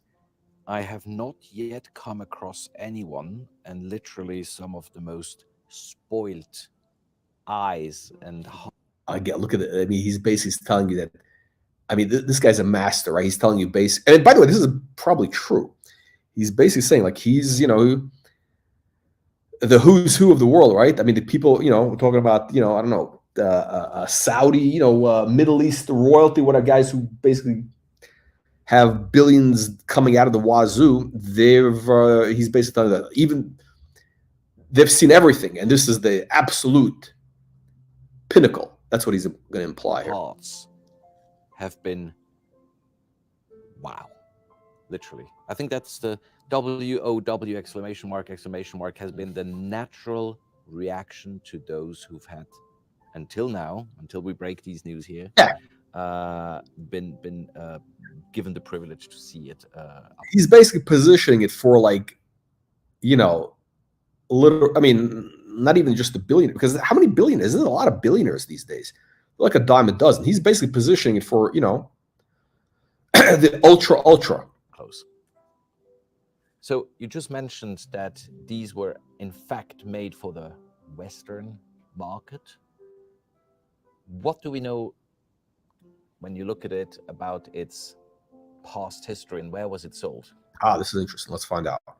So we know it was made in Paris through the archives, and also because all mystery clocks, and same thing for this exceptional example, they were made at Cartier Paris. But as we mentioned also in another the mystery clock that we previously discussed, that we could see some elements on the box. And this one, on the lid, you have again the Cartier stamp, and the first name under Cartier, the first location mentioned is New York. So that was made in Paris, but sold for the American market. Wow. That's interesting. So this ended up in America, 1930s or 20s. Actually, this was like, excuse me, this is 1920s Art Deco, right? So this is 1920s. Art Deco really was. So this is probably like, the boom, the Roaring 20s. This was sold in the Roaring 20s, ended up somewhere in the U.S., in New York, probably, right? So I think it really shows this was done with a lot of extraordinary good taste. And if I think back what New York, Manhattan, and I'm just sort of slightly a nostalgic dreamer, wouldn't you see this in an incredible Park Avenue apartment, or even a Fifth Avenue overlooking Central Park Art Deco decorated apartment? That was what you would bring home from Cartier, New York. It's just mind-boggling. It's just mind-boggling, having survived 95 years in such immaculate condition with its traveling box. Box. What about the paper? Yeah, it's got everything. There it is. Water. Wow, I'm surprised they didn't fill it up with water. That would have been cool if they would have filled it up with water for us to watch. Okay, wow. All right, guys. Thank you for being patient. I mean, I just had to see that. I wasn't expecting that video to be that long. And you know what? To be candid, I'm doing these live streams. I do it more for me than for you. It's more about, I just want to discover new things. And this live stream thing actually gives me an opportunity to go through this. Otherwise, I wouldn't spend that much time. What is it? Yeah. So okay, let's roll through this. Got a couple of really interesting more things coming up here. A lot. Okay, so we saw those. Next up is 920. Oh, we saw. Oh yeah, 953. Okay, here we go. Okay, so we're almost done here. Actually, we're going to wrap up with a couple of things real quick. This is interesting, right? 956. Oh, I missed one. Okay. So we got an FP Journe, again, limited edition, 2 of 68. Interesting, huh? Jump hours. Let's look at the back. 2011. Wow, so the FP Journe is interesting. It'll be interesting to see how that market, shapes up over the next years. I mean, I don't know, are people still going to be collecting watches in 20 years, right? Because you got to look at this as really as a long-term thing. I don't know. Who knows? I really don't know. If you say, are people going to be into watches 20 years? I have no idea. I really don't. But if they are they going to be looking at FP Journe? What's going to be the context in the way they look at it, right? But okay, enough about that. Let's look at something more practical. So we got an Audemars Piguet Royal Oak. This is interesting because this is a very low estimate. This might be kind of a sucker estimate to get you sucked in. $10,000 to $20,000. And this is an annual calendar. Now, I've never seen one like this because I don't know what's going on at the bottom of the 13, 15. I don't know what that is. What is the 13 and 15 thing? 13, because I can't see anything moving. There's nothing like what is that? I don't know what that is. But anyway, so you got this like sunburst dial. So you got this combination, right? You got a sunburst, you got the tapisserie, right? You get the sunburst around it. So that design I've never seen before. Not that I've seen everyone, but I really haven't seen that. But what's really cool about this, and I've never seen this type of design on the annual calendar. So you got the date track goes around, and that little fork thing points to the date, and then you have the month. So, I actually like that type of layout. It's really useful, very useful. And this is pretty rare. I've never seen this before. So 36 millimeter which, by the way, is not small. That's a classical size, right? So this is that. Oh, okay, there we go. That's that new type of case. Okay. They just drop the movement in there like that. Okay. That's a little funky. Yeah, it's a little funky. Okay, let's take a look. Let's take a look. So 10 to 20,000 estimate. This is definitely going to go for, I would think, 30 grand plus, because I think they go for about in the 20s, high 20s for just the regular ones.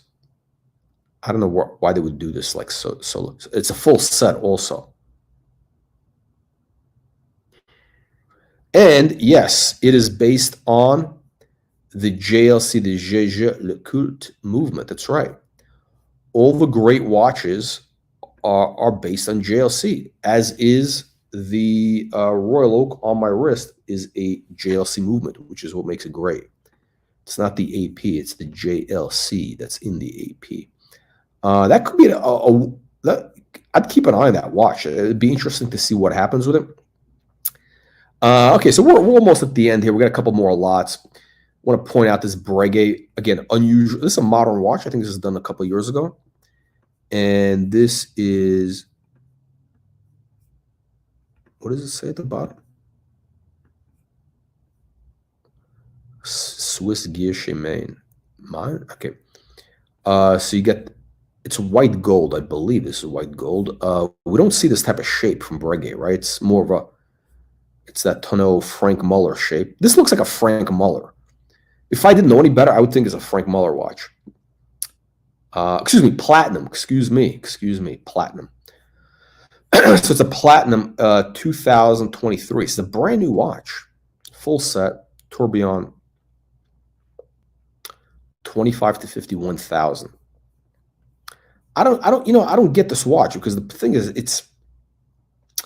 it's not a typical Breguet, right? When you buy, if you want a Breguet, this is not the watch you get. If you want a Frank Mueller, this is the watch to get. This looks like a Frank Mueller. So I don't know what's going on over there. Okay.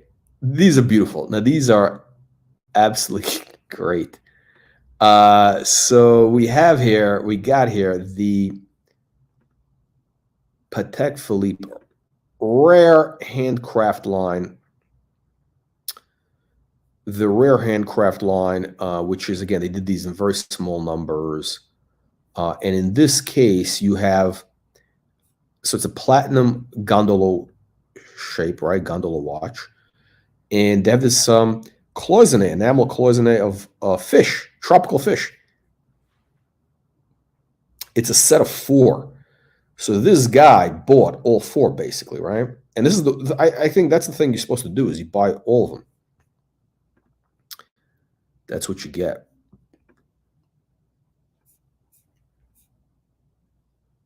I guess this was sold in China, Hong Kong, I don't know, somewhere there. Taiwan? Let's take a look. Let's read this description.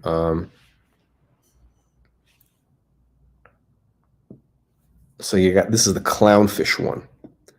41 to 76,000. I mean, this is the watch you get when you have every Patek. You just want something crazy. And this actually is a beautiful little painting, right? So it's beautiful. You get this one here, which is, what are these called? These are angelfish? I don't know. It doesn't matter. Does it really matter what fish they are? That's pretty cool. I mean, I guarantee you will never see anybody with this watch in the world. I get this 100% guarantee. Oh, it's got a seconds hand. Wow, it's got a seconds hand also. Not that you can even read it. Not that it matters. Did the other ones have that?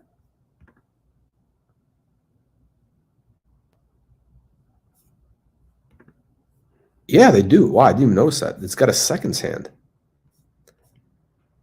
I think of all of these, this is the best one. But really, you want the full set. You want the full set.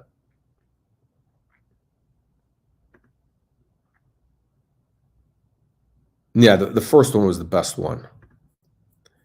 But all right, let's move it along. We're almost wrapping up here. Yuri. That's correct. That's 100% correct. You don't wear that watch to tell the time. You use your cell phone to tell the time. That watch is just as a, I don't know. It's like, you know what? At some point, you don't know what to do with your money. Then you buy that watch, because that's like your 30th Patek. That's what that is. It's not your first one. It's like your 30th one. And by the way, anybody watching, we actually did a whole video on the rare handcrafts line, so check it out. And I'll just also take the opportunity to also let you know about our free newsletter. Get that in your inbox twice a week.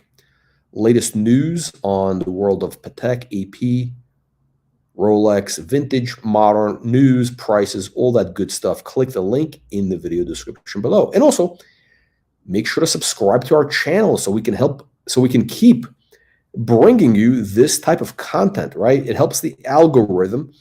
And, as we get more subscribers, we're able to bring you more and more, like, weird and unusual content like this, right? Which not everybody else covers. So let me go back to this over here. All right, so this is a really interesting Vacheron. You got this, and it's a modern watch, right? It's a modern watch. You got a triple calendar, very useful. And again, it's got this very modern feel, this kind of skeleton, but it's modern. It's not like one of these old-fashioned skeletons. Pretty cool. Pretty cool. So what is this thing going for? This thing is going for actually reasonable number, reasonable dollar. It's not, I don't think it's going to get big money. 15 to 38,000. Again, it's a new watch, 2022. 15 to 38,000. Let's see. We've seen this Celestial, Patek Celestial, no big deal. Patek World Time Moon. Okay, I'll just bring that up. Hang on one second. Let me just bring that up. Pop in this over here, and I don't know. What do you think of these? They got a bunch of World Times in this auction. Which one do you think is the best one? I don't know. What do you guys think? This is. I don't know if this number is correct. 1,300 pieces is a limited edition. I think this number can't be right. It doesn't make sense. Maybe they mean 130, right? I don't know. 1,300 pieces is not a limited edition. I don't know about this watch, but this is. You get the moon. I just find it kind of boring. The black is kind of boring. It's a very dull color. Okay, this watch here is really interesting. So this over here is the travel time, right? The 5134. Now I have this watch in the regular standard Patek in yellow gold. And this over here is the Gubelin edition. So it is a Gubelin. Now, what's cool about this is they basically made a spec. I mean, it's kind of a special edition, right? You have, this is platinum, if I'm not mistaken. So you have the hands are different, and also you got the Gubelin logo right across, directly across from Patek. And by the way, their logo is actually very cool. I love their font, this very modern font, and the fact that they put Gubelin right alongside Patek like that is maybe they didn't have a choice, because that's kind of where the thing is anyway. But the way they have the Gubelin in that size right there, it just shows you, I think, and I'm sure they argued about that, what size should it be, but the fact that they made it the same size as the Patek logo shows you the respect. So they made this 40 edition of only 40, and this is platinum, right? So 25 to 46,000. I think I've seen these for about 30,000 on the market, low 30s. No, maybe it was rose gold. I think I saw rose gold. I don't know if I saw platinum. But this is very rare. Like, I mean, I don't want to use these words, rare. Everything is rare, right? Everything is rare here. But this is, again, you're not going to find these. You're not going to find, oh, I didn't even notice that. So Gubelin on the back, on the display back, exactly the same way that they have it on the Tiffany anniversary. Same thing, right? That's interesting. I did not know that. Now, I think this is one of the sleepers in this auction. Because I don't know why people don't think of Gubelin as important as Tiffany, but they are. I mean, they were selling Patek longer than Tiffany. I mean, they have a very deep relationship with Patek. A very deep relationship. So I think this watch, I mean, if you're like if this was a Tiffany dial, if it just said Tiffany, it didn't have to be like the Tiffany color, but if it was just a Tiffany dial, it would get crazy money. But because it's Gubelin, and all the tomato cans don't know about Gubelin, it's probably going to sell cheap.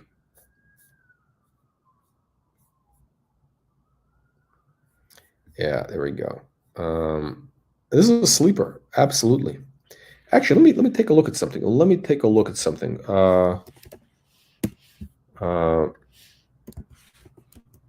look at Chrono. Let me see what these are going for.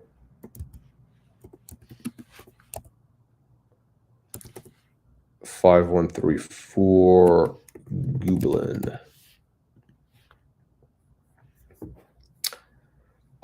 So I see one. Oh wow, no, okay. There is one actually. This is a crazy price. There's one for 100 grand, but it's in Hungary. And it was in different colors. So this one is, hang on a second, let me just. So this one here, what's the color of this dial? It's a blue dial. This one is a blue dial in white gold. Okay. So the white gold came with a blue dial. The platinum is the black dial. I think this one is much better looking. 44 grand. So, and you get that same thing. Yeah, these are real sleepers, and you get the full set. Gubelin, everything is. Yeah, again, Americans don't know about Gubelin, and it's just not as well known. But this is the thing I don't like about the watch. It's hard to read it because it's a dual time, and the white hand or whatever it is, it's like it's a solid one. Whereas on the regular Patek, it is that dust? I'm assuming that's dust. It's kind of hollow. It's skeletonized a little bit, so it's easier to read. Here, it's confusing. That's the one thing I don't like about these Gubelins, is that they're hard to read. But it's really about the. I think it's about the look. So okay, we're down to the last couple of watches here.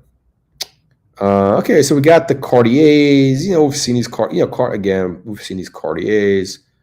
Let's see. I just want to bring this up. So we got a JLC Perpetual calendar. This is a manual wind, right? But it's 8 days power reserve. And it's a huge watch, by the way. And they have a very low estimate, 7 to 15,000. Kind of a cool watch. Again, perpetual calendar. Now, modern looking and everything. And you also got the year. So you got the day, date, month, and year. Century, millennium.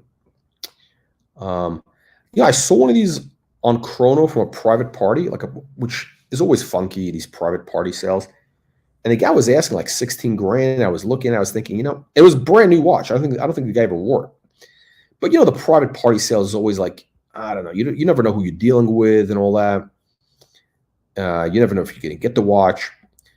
And I was like, I don't know. Should I maybe give him a low ball offer? And sure enough, it's sold. But here, the estimate is 7,700 to, so like 7 to 15,000, let's say, right? It's probably going to go for not a big money, maybe like 12,000 plus premium. So it might sell for 15 grand all in, and that's a good deal for a perpetual calendar like that. Really good deal. Okay, we're going to get into some more unusual watches. De Bethune, a brand I really don't care for that much, but just want to show this. This is again, this is Chinese zodiac dial. I don't even know what's going on here. It's interesting. So they did this in, so it's white gold, hand engraved dial. And the back is like your classical De Bethune thing. It's weird. The De Bethune, I don't understand De Bethune. I can't figure out like who's buying that stuff, you know? Okay, so we got some independent watches we're looking at here, and again, one of these Kari Voutilainen gear shapes. That's a cool gear shape pattern, huh? Schwartz Etienne. 12 to 25,000, 50. So 20 out of 50. Okay. Yeah, the thing is this, right? When you have these like independent micro brands, basically, how many of these watches are going to make and sell anyway, right? It's not like they're going to sell 1,000. So when they say it's a limited edition of 50, I bet they never even sold 20. You know, they'd be lucky to sell 20. So the number 50 was probably never even made. Okay, we got the Pussy Galore. Everybody loves Pussy Galore. The Rolex GMT with the Bakelite. The Bakelite. So this is radioactive. This thing is radioactive. Look at this watch. Crazy. Amazing, huh? $80,000 to $164,000. Let's see. Oh. This is interesting. I've never pre-Daytona. You got a pre-Daytona. 38 to 64,000. Again, historically interesting, right? Historically interesting.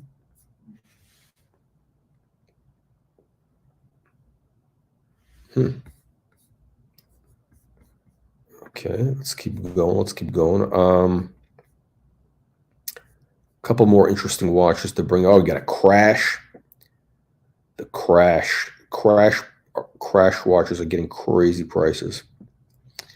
Have we seen the Peak? This is a 2003 edition. 70 to 128,000. 38 millimeter. Okay.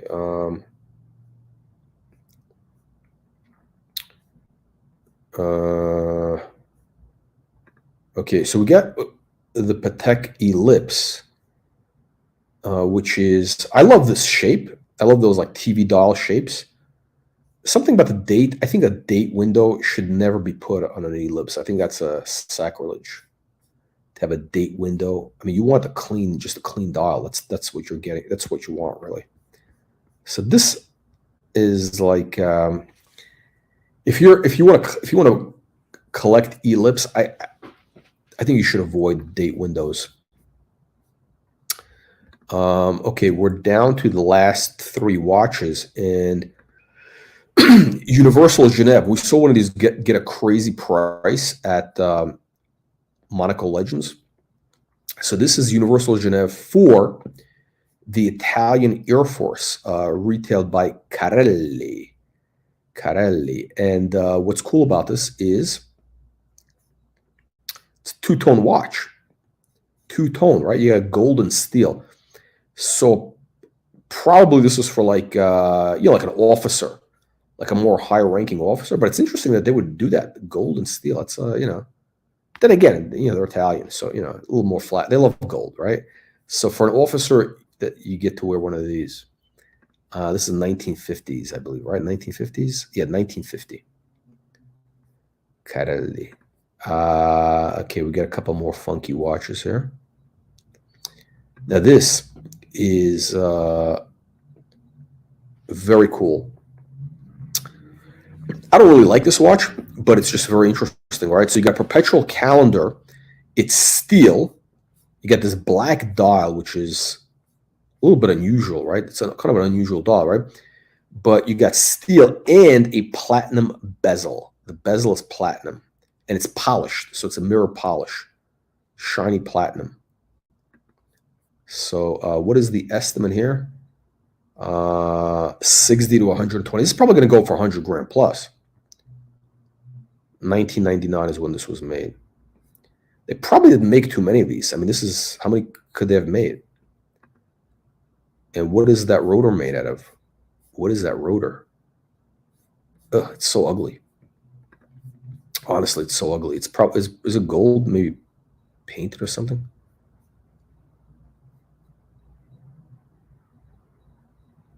I can't get into it, but it's a historically interesting watch. Jean Dunant, let's see, we got Moritz Grossman. Okay, a couple more MB&Fs. Yeah, we got, okay, so yeah, these are really popular, really popular. I don't know. I'm not sure. I mean, I understand it's kind of like a cool watch, but like, what is the? It's just not. I don't see the practical. It's just, I guess you want something really different. So 30 to 50,000 roughly is the estimate. Pink is brand new, right? 2021. 30 to 50. Okay, here we go. I think this is it. So we got a Rolex GMT Tiffany dial, right? This is what everybody wants. And this thing looks like it's in great condition. I love this watch. I mean, actually, I'm actually thinking of getting one of these, right? But in gold, a GMT, but in gold. And with this Jubilee bracelet, this is the way to go. Tiffany dial, bronze. The colors are beautiful. 20 to 41,000. That sounds a little low, a little bit light, very light. Looks like it's in great shape. Really great shape. 20 to 40 is probably going to get like 75 grand. Okay. That's it. We got one more, I think. Oh, we got one more. I missed one. I missed a really interesting one. Here we go. There we go. We got the Rolex chronograph, double signed. So this is pink gold, pink dial, and you got the retail by Ronchi, Milano, Ronchi. You get the blue. This is a cool watch. Yeah. Looks like it's in like pretty crisp condition. Really crisp. 20 to 41,000 sounds also a little bit low.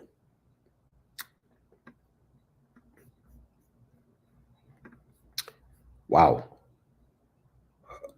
So I read this before. So Ronchi is so they were I guess one of the early retailers of Rolex in Milano, and this comes from a Japanese collection.